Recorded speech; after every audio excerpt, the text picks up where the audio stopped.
दोस्तों, अगर आप कोई पुराना कंप्यूटर खरीद रहे हो या सेकंड हैंड कंप्यूटर्स के पार्ट्स खरीद रहे हो, शायद आप सेकंड हैंड सीपीयू खरीद रहे हो, second hand graphics card, second hand power supply, cabinet या जो कुछ भी। देखो, कई बार ऐसा होता है कि यार हमें कंप्यूटर खरीदने के इतने पैसे नहीं होते या हमें कोई सेकंड हैंड कुछ चीज मिल रही होती, तो क्या चीज ध्यान में देनी होती है उसके लिए, और क्या रिस्क है एक सेकंड हैंड सीपीयू या ग्राफिक्स कार्ड या मदरबोर्ड, इन सब चीजों को खरीदने का। सबसे पहले बात करता हूं मैं सीपीयू और ग्राफिक्स कार्ड की। फायदा क्या है? फायदा यह है दोस्तों कि आपको कम रेट में ज्यादा परफॉर्मेंस मिलती है, क्योंकि कोई भी आप ग्राफिक कार्ड लो, सीपीयू लो, वो आपको नए रेट पे तो नहीं मिलेगा, क्योंकि वो कुछ साल चल गया है, तो आपको ऑटोमेटिकली वो चौथाई रेट पे या उससे कम में मिलेगा। अब वो इतनी परफॉर्मेंस देगा जितना अगर आप कोई नया सीपीयू खरीदोगे उसी रेंज का, वो नहीं देगा, क्योंकि जो नया सीपीयू होगा वो सील पैक होगा, उसका ऑटोमेटिकली रेट हाई होगा, वो प्रिंटेड रेट पर मिलेगा। जबकि ये कुछ वक्त इस्तेमाल किया गया सीपीयू आपको बहुत कम रेट पे मिलेगा, बिकॉज ये सेकंड हैंड है, लेकिन इसकी परफॉर्मेंस हो सकता है बहुत अच्छी हो, राइट? तो जो पहली अच्छी चीज आपको मिलेगी कि आपको परफॉर्मेंस, प्राइस टू परफॉर्मेंस बहुत अच्छा मिलेगा, कम प्राइस में बहुत अच्छी परफॉर्मेंस मिलेगी। दूसरी फायदेमंद चीज ये कि आप पर्यावरण को भी बचा रहे हैं दोस्तों। अगर आप पुरानी चीज खरीद के इस्तेमाल कर रहे हो, दैट मीन्स वो लैंडफिल में नहीं जा रही है, वो खराब होकर डंप नहीं की जा रही है, तो आप पैसे तो बचा ही रहे हो, आप पर्यावरण को भी बचा रहे हो अगर आप सेकंड हैंड चीजें ऐसे खरीद ले रहे हो। तो रिफर्बिश्ड वगैरह हैं, फैक्ट्री से सेट होकर आई हैं, पूरा सही होकर आई, ठीक ठाक रिपेयर होकर आई, तो उसमें कोई प्रॉब्लम नहीं है दोस्तों। तो ये अच्छी चीजें हैं सेकंड हैंड खरीदने की, कम पैसा पड़ता है, पर्यावरण को बचाते हो और प्राइस टू परफॉर्मेंस रेशियो बहुत अच्छा होता है। इसके कुछ डाउन साइड भी हैं दोस्तों पुराने कंपोनेंट खरीदने के। वो ये हैं कि अगर आप सेकंड हैंड चीज खरीदते हो तो हो सकता है कि वो component, graphics card, CPU, RAM, motherboard, बहुत मिसयूज किया गया हो। मिसयूज मेरा मतलब गैर कानूनी कामों के लिए नहीं, और मदरबोर्ड और इनका तो क्या ही गैर कानूनी काम है। मेरा मतलब है मिसयूज से कि बहुत रगड़ के, बहुत ओवरक्लॉक करके या बहुत बुरी तरीके से चलाया गया हो। ऐसा भी हो सकता है कि आप कोई ऐसा सीपीयू या सिस्टम या ग्राफिक्स कार्ड खरीद रहे हैं जो पहले 24 घंटे ऑन रहता था, उसको प्रॉपर कूलिंग भी नहीं मिलती थी, उसका कैबिनेट भी ढंग से नहीं था, उसको उल्टी सीधी पावर सप्लाई से चलाया जा रहा था, उसको ओवरक्लॉक किया जा रहा था, जबकि वो ओवरक्लॉक करने के लिए बना भी नहीं है। तो इसका मतलब है वो मिसयूज किया गया है। और आपको पता है कि जब इस तरीके से कोई चीज इस्तेमाल की जाती है तो उसका जो लाइफ स्पैन है वो ऑटोमेटिकली कम हो जाता है। आपको मालूम होगा, हाई टेम्परेचर पे जो सीपीयू ज़्यादा चलता रहता है, कूलिंग अच्छी नहीं होती, तो वो बहुत जल्दी फेल होता है। रैम के साथ भी यही होता है, आपकी ग्राफिक्स कार्ड के साथ भी यही होता है। हो सकता है जो आपने ग्राफिक्स कार्ड खरीदा हो वो पहले जीपीयू माइनिंग के लिए इस्तेमाल होता हो।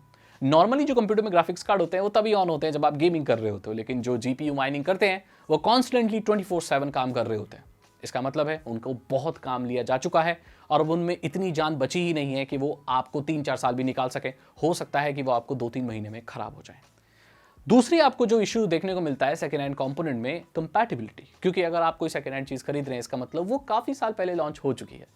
मदरबोर्ड का कह लो, कंप्यूटर आर्किटेक्चर का कह लो, सॉफ्टवेयर सपोर्ट का कह लो, वो एक वक्त के बाद आउटडेटेड हो जाता है, ऑब्सोलीट हो जाता है। तो हो सकता है आप अपने सेकेंड हैंड कोई सीपीयू खरीदा है, उसके लिए प्रॉपर ड्राइवर्स आ नहीं रहे, उसके लिए कुछ प्रॉपर ऐसा है ही नहीं, वो आउटडेटेड हो चुका है, सॉकेट नहीं मिलता, आपके मदरबोर्ड में जो सॉकेट है वो आपका सीपीयू वाला सॉकेट है नहीं, वो एलजीए दूसरे पे चलता है और ये दूसरे पे चलता है। कंपैटिबिलिटी के इशू आ सकते हैं, सॉफ्टवेयर हो सकता है नए बनते ही नहीं है। अगर आपने कोई पुराना ग्राफिक्स कार्ड खरीदा, ऐसा हो सकता है उसके लिए नए ड्राइवर्स आ ही नहीं रहे हैं। पुराने ड्राइवर्स तो ऑब्वियसली होंगे ही, बिकॉज एक पॉइंट पे तो उसके लिए ड्राइवर्स आ ही होंगे, लेकिन नए ड्राइवर्स उसके लिए नहीं मिल रहे हैं। तो ये कंपैटिबिलिटी इशू, ये सारी चीज़ें हो सकती हैं।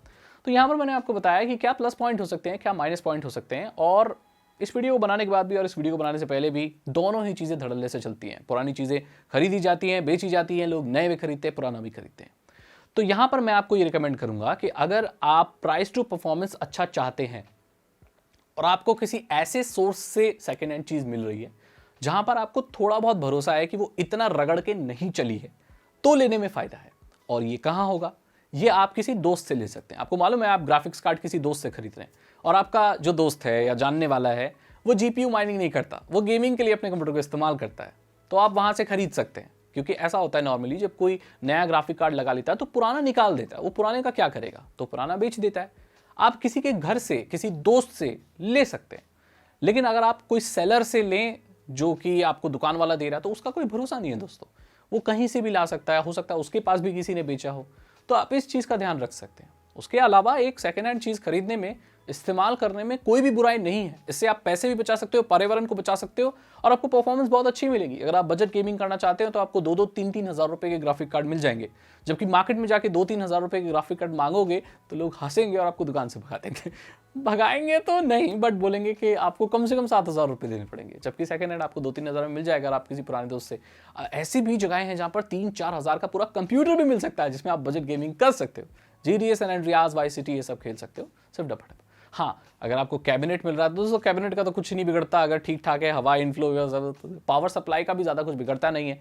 तो ये कुछ ऐसी चीज़ें जिन्हें आप खरीद सकते हो। मदरबोर्ड का, हाँ, अगर बहुत रफ यूज़ हुआ है, उसमें ज़्यादा कुछ तो दिक्कत आ सकती है, और अगर एकदम नया वाला मदरबोर्ड है तो कोई ऐसी दिक्कत नहीं है। अब ज़्यादा पुराना मैं लेना रिकमेंड नहीं करता। रैम्स के साथ सेम वही एप्लीकेबल होता है जो CPU और ग्राफिक्स कार्ड के साथ होता है, और तो क्या ही कंपोनेंट बच गया, बस मैंने आपको बता दिया।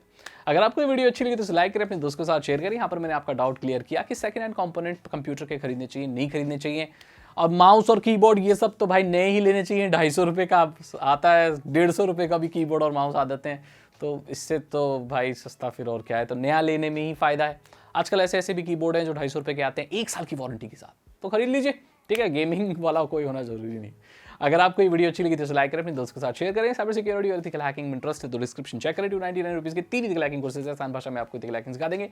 मैं बताऊं आपसे अगली वीडियो में। आप देख रहे हैं cyber Sagar YouTube channel. Thank you so much and good